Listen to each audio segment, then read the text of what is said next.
Magandang gabi sa inyo lahat mga ka-Red Friends. Ngayong araw to tatalakayin natin kung bakit nga ba ako nag-back out. So sabi na Idol Depper Sniper, mag-upload daw ako kung ano magpaliwanag kung bakit ako nag-back out. So yun yung topic natin ngayong araw na to, kaya samahan nyo ko, panoorin yung gandulo. Oh, di ba? Tumalon pa. Buhay pati. Kita nyo na? Sariyo na lang. Yo, what's up? Good morning mga ka-Red Friends. Ngayong araw na to ay araw ng Lunes at December 30 na. So ayun, dito kami sa Valenzuela kasi may lakad kami. Labo, wait lang. May pupuntang kaming importanteng Malaga at syempre bagong lahat, mag-askaso muna kami ng almusal at dalawa lang kami dito sa bahay. Kasama ko si Kuya Jay. Hello! Yeah! Hello! Good morning mga right friends! Papalakas yan kasi nag-iipon ng lakas yan kasi marami kaming gagawing adventure kasama yan. Subangan nyo sa mga sunod pa naming videos at kanina maaga kami bumiyahe, maulan-ulan. So kakarating lang namin ngayon, ang ating oras ay alas 11 na ng tanghali. So bago mag-lunch break, magluto muna kami ng kakainin namin at syempre nagsaing muna tayo. Ito na, nagsaing na tayo, yan. At ngayon magluluto tayo ng may nadaanan kaming ano doon. Di ko alam kung anong tawag dito eh. Sa amin kasi sa Tabang, ulang. Pero ito hindi mo siya matatawag na ulang. Tawagin natin shrimp. Ayan maliliit ayan buhay pa gumagalaw pa. So lulutuin ko to. Pero alam ko sa Tabang siguro to. Ay hindi. Parang pasayan kung tawagin sa amin to. Ayan mga maliliit lang small shrimp kung tawagin. So ito yung lulutuin namin kasi mabilis lang yan. So ano lang tayo, gisa lang tayo ng sibuyas, bawang, tapos butter, lutuin natin yan. Okay na, solve na, makakain na kami. At ito, ang pinakamagandang na huli natin kanina, daanan ko na sa daan. So nung nakaraan, bala ko kasi pumunta sa Bukawi, alanganin na. So tuwing Friday lang yon. Ito, tingnan mo, yan yan. Ang tawagin sa Tagalog to, ano ba yung kal? Magkaiba ba yun sa native yung kal? Hindi rin alam ko yun. Di ko alam kung ano yung kal. Yung kal kasi sa Bisaya, sa amin Kalibangon yun. Yung native dito, basta sa amin lang kasi native. Bisayang manok, pero dito sa Maynila, manok Tagalog. So di ko alam, pero ang pagkakalam ko dito, inahin yan. Pero tingin ko native yan. Kasi alam ko, tingnan mo yung mga hita niya. Yan. Nadaanan ko lang sa daan kanina. So ito, sureball na yan kasi pulutan namin yan sa bagong taon. Pero tatanggalin ko yung mga ano yan, yung mga ito. Bukod natin na pagluto, dubuhin natin yan ito. Subukan natin ngayong araw na to. So bago kami magtanghalian, lulutuin ko yan. So asikasuhin ko muna yan at babalikan ko yung mamaya.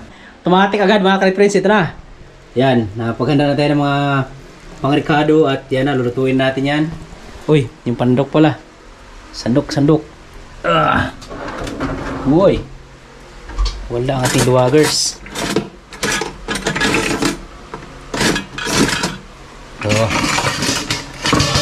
Uy, so, dapat may hinalang apoy. Sunog man. Nangitim. Nangitim. Take to.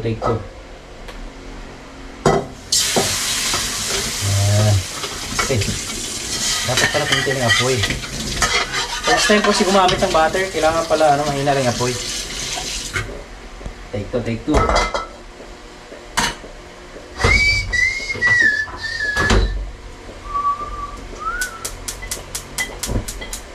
Ayan.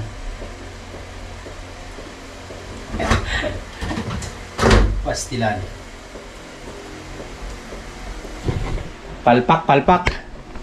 Palpak yung unang kamada natin. Imbis dilaw yung dairy cream, nagiging itim.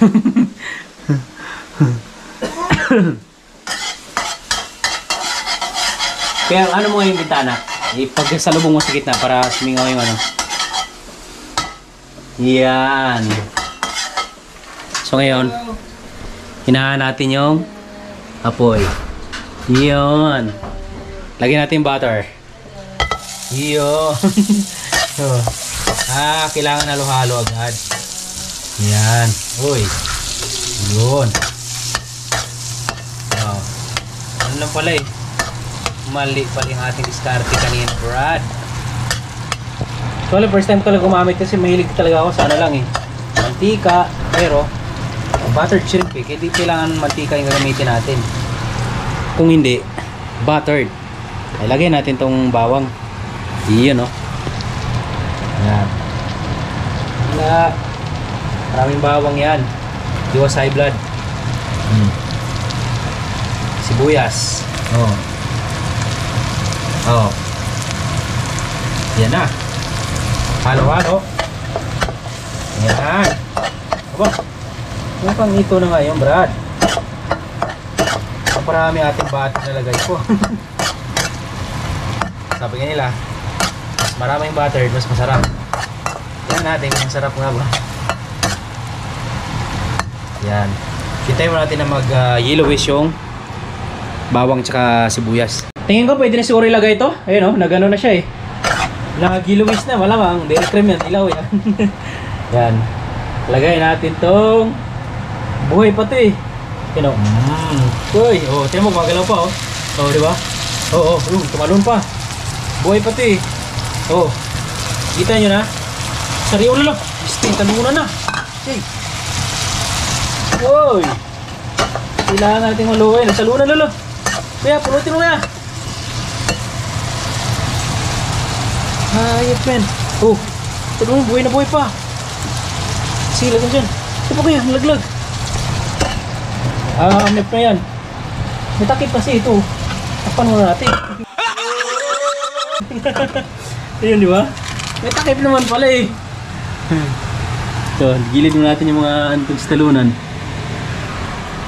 Uy. Oh, kita nyo na. Hindi po scripted yan. Mga talon pa dito. Oh, dami oh. Mahalo na si manok. Oh, ayan oh. Magalaw pa oh. Oh. Oh. Hindi scripted yan. Paano natin mapatalon yun? Oh. Wala na. Masarap pala sana kilawin yun oh. Dapat pala agwi. Tagalin mo natin ito. Dapat pala nagtira ako doon ng pangkilaw. Sariwang sariwa pa pala yun. Sarap sa kilaw yun. Oh, yun oh, yun pa isa oh. Siguro patay na yun. Nahabaan man ang buhay nyo. Yun, patay na. So ito ang natira. Lagay natin dun. Sige, tumalon-talon ka pa. Oh, tumalon pa oh. Hindi yan. Oh, nahala na. Sarap nito. Ano lang ang bili ko dito? 150 ito eh. Tinuwaran ko. Kumayag si nanay ng 120.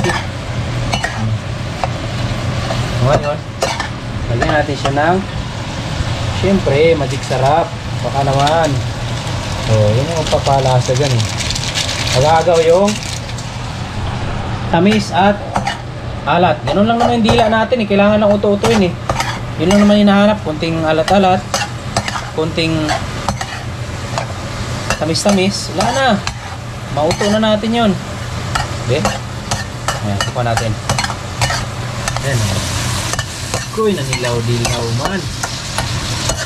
So ito, hindi ko na ihabol yan yung mga ano yan. Bukod na natin naluto yung itlog tsaka yung tawag dito. Kasi marami natin, hindi na maubos. Dalawa lang kami ni Kuya dito eh. Tapos may lakad kami. Babalik din kami agad mamaya sa Rizal. So malalaman nyo kung saan yung punta namin mamaya. Lalo especially sa mga nagmumotor. Yan. May magandang ano yun. Pag panoorin nyo ito hanggang dulo. Tingnan natin. Okay. Wala nang balat-balat. O, tamis naman ito eh.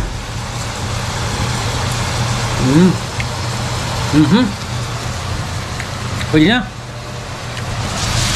Kaya na. Wala, di mama.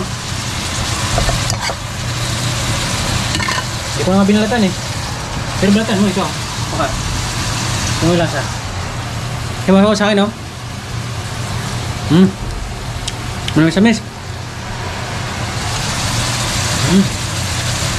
Tanalo. Kaya na. Ano yung aming lapit po yan. Yan, luto na. Yun oh. Sos, ganun lang kadali. Ito lang palang pinakamadaling lutuin eh. Oh. Ano lang yung nilagyan lang namin ng bawang, sibuyas, tapos butter lang pinagisa natin. Tapos magic sarap, ang sarap na. So sandok na kami kain. Okay, kakain na kami. Mga friends, tara, kain tayo. Kain na muna kami kasi alis kami. Ngayon ko lang napagtanto, hindi ko alam kung anong exact tawag nito eh. Iba siya sa hipon eh, kasi yung hipon malalaki. Ito naman, maninipis lang eh no. Maninipis siya pero matamis, malasa talaga. Pasayan kung tawagin sa amin ito. Lalaki na ano ah. Ano ko, kain pa lang ulo ito. Na kanyang ano? Maligi. Suka. Parang mahal.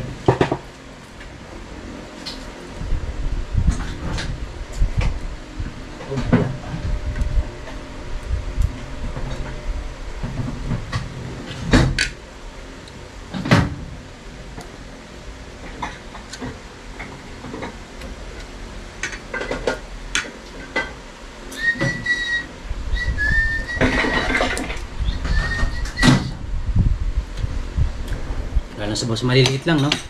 Yun lang mahirap. Dapat lang na talaga ito, kilaw lang talaga ito eh. Uy, suka. Pang kilaw lang talaga yung ganito eh. Pero pagka ano, kailangan matyaga ka rin dito kasi ano pala, maliliit siya.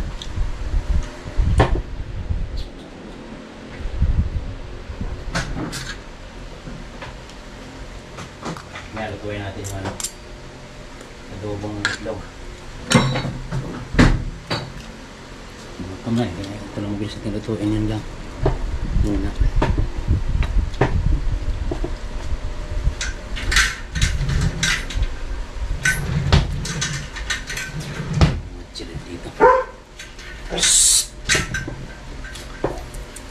Kain, kain. Kasi kailangan na maubos to. Kasi sayang lang pag niiwan to dito.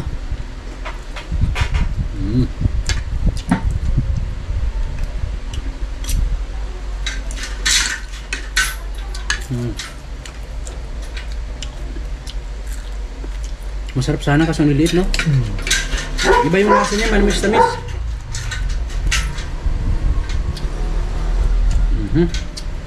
So mamaya na lang, i-update na namin kasi wala akong dalang charger eh.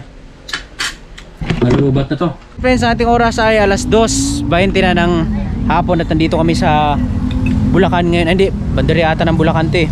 Sa may Bukawi, yan. Dito kami sa burautan ni Boss Donald. Kilalang kilala to mga ka-Red Friends ngayon. Maghanap kami ni Kuya nung piyesa nung barako niya yung na-assemble nila nakaraan. Meron kasi lang binibuild up na bagong sidecar. Puti na namin kung may mga piyesa siyang makukuha dito kasi ano to eh. Maraming piyesa dito ayan oh. Oh, yan oh. Napunta na ako dito dati nung nagparehistro ako ng motor ko, pero hindi pa ganun ka kilalang kilala yon. Kunti pala yung nakakapunta ng mga time na yon. So ngayon napapanood na nila to. Kaya pasok tayo doon. Kumbaga kung mayroong mga bilihan ng mga tawag dito, piyesa ng tao, piyesa ng tao.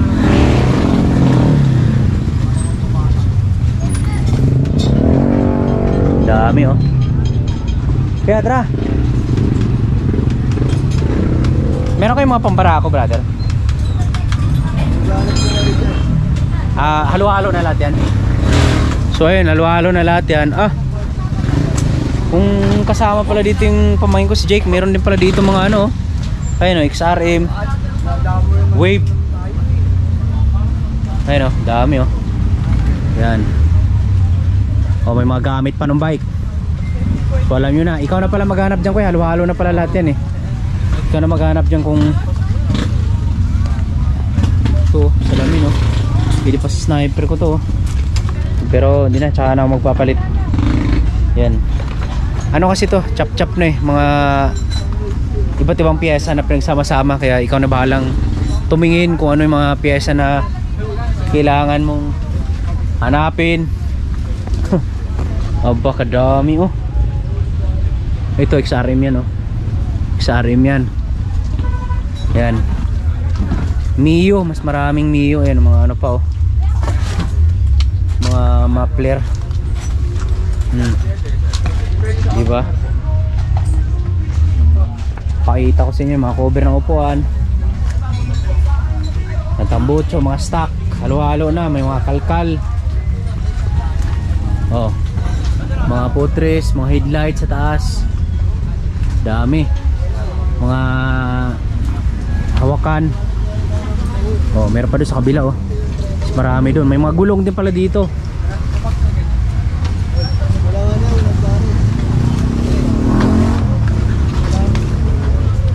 Gulong ng pambarako.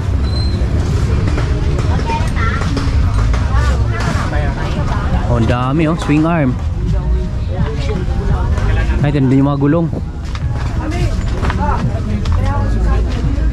Ito na mga ka-friends, pero kami nahanap na pang ano, yung rim ng barako ayan oh.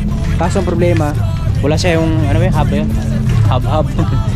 So yung stock siguro nung dapat, kaso ang problema nga, pudpud na rin stock namin. So kailangan nandito matyaga ka, lahat ng mga klase ng piyesa ng motor meron dito. Pero matyaga ka lang maghanap yun dun oh, sa kabila. Tapos ito, yan, pwede na 750 na rim ayan oh. So ang hanapin na namin yung hub, yung pinaka ano niya, para sa rayos niya. Ayan. Baka meron pa dito. Meron daw. Dami no.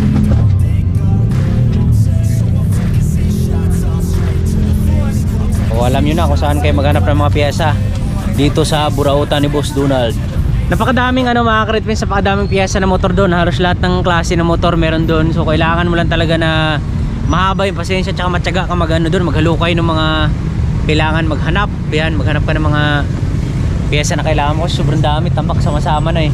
Eh hinayaan ko lang si Kuya Jay doon kasi siya naman yung may naghahanap ng, may nahanap na siya yung rim ng ano, barako pang likod, tapos mga side wheel pa para sa tricycle pang masada. Ayun na, nakabili na. Ayun o. Yan. Nauna na ako dito kasi bumaba na yung anto ko. Alam mo yung galing ka sa basang-basa sa ulan tapos bigla natuyuan na, tapos yung ineriya mo pababa na. Ayan na yan. Kompleto na. Okay na to. Magkano inabot? 1,550. 1,550 kung dun sa ano sa labas yan, di ganun yan. Oo, mas mataas to kung para sa labas. So masaka tipid pag dito no? Oo. Ayun, tipid ka kasi ano yan eh. Parang siguro yung mga iba-ibang motor na pinag-chop-chop niya, mga stock na hindi na ginagamit. Buy and sell din yung ginagawa nila, tapos mas mababa nga dito. So ngayon ay pauwi na kami, biyahe na kami. So kita-kits na lang tayo doon. Let's go! Yo, what's up? Good morning mga ka-Red friends. Hindi na pala good morning ngayon kasi mag-alauna na. Good afternoon. Gising ko lang. So yun, ngayon ay December 31. Araw ng ano ba ngayon? Lunes ata ngayon, Martes ata. Hindi ko na alam yung araw. So napanood nyo naman siguro sa live ni Idol Japper Sniper kagabi. Yan, nag-back out ako. So ipapaliwanag ko po sa inyo mamaya para maintindihan din po ng lahat, sa mga nakakaintindi, sa mga nakaunawa. Yan, especially kay Idol Japper Sniper, naintindihan yung sitwasyon. So bangan niya lang mamaya kasi ngayon maghahanap ako ng bigas. Kasi nagkaubusan ng bigas, kanina pa paikot-ikot. So kailangan makahanap ako ng bigas kasi sabi nga nila, ika nga sa mga pamahiin, pag wala kang bigas bukas or ngayon, buong taong ka na walang bigas. So ngayon maghahanap muna tayo. Mamaya paliwanag ko na kasi magluluto-luto pa kami din mamaya. Marami pa kasi kasuhin para sa ano ba, hindi siya Noche Buena, di ba? Sa bagong taon. Yan, bagong taon. Pag Pasko Noche Buena, di ba? Ano ba sa New Year? Ayun, handaan mamaya. Basta yun na lang, handaan. Yan, paliwanag ko na mamaya. At kila Tatay Rayot, kina Nanay Rayot, kay Boss Jason at kay Bruno. Yan, pasensya na kayo tol. Maraming salamat din sa pag-intindi nyo. So mamaya paliwanag ko para maintindihan nyo lahat. Si Kuya yung inutusan kanina eh, Kuya Dikit. Siguro tinamad na pumunta dito kanina kasi kaninang umaga talaga sobrang traffic, halos siksikan talaga. Na malingki ako kaninang umaga, ano eh. Halos ang hirap huminga. Tikit-tikit talaga yung mga tao. Pero buti na lang ngayon, mag-alas 2 na. So yung mga tao, wala nag-aanong, yung flow ng tao na ganun karami. So wala nag-aano, ayan, nakabili tayo, ayan o. Ayan. Tapos, ang tira doon nun ay bibili natin ng RC Cute. So ikot tayo ulit doon, sana makaikot tayo no. Ay, ikot tayo doon, tara. Para isang lakaran na. Ito na mga ka-Red, tapos na tayo mamili. So ito yung kinaganda pagka Honda Click yung motor kasi click na click talaga, ayan o. RC yan. Puro RC yan, tapos ilalim yan, bigas.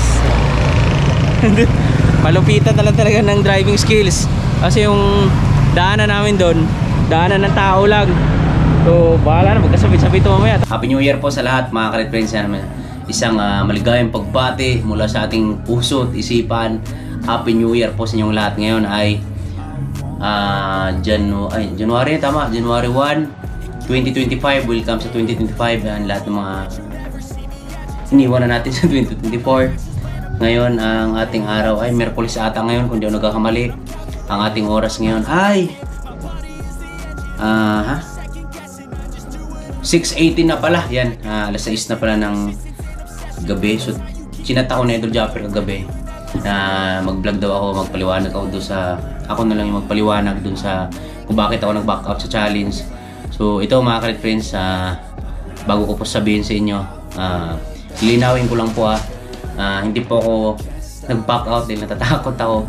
Nag-back out ako kasi marami namang mag-ano dito magmagaling-galingan na naman dito sa comment na kaya sumali kasi natakot ng ito ganyan.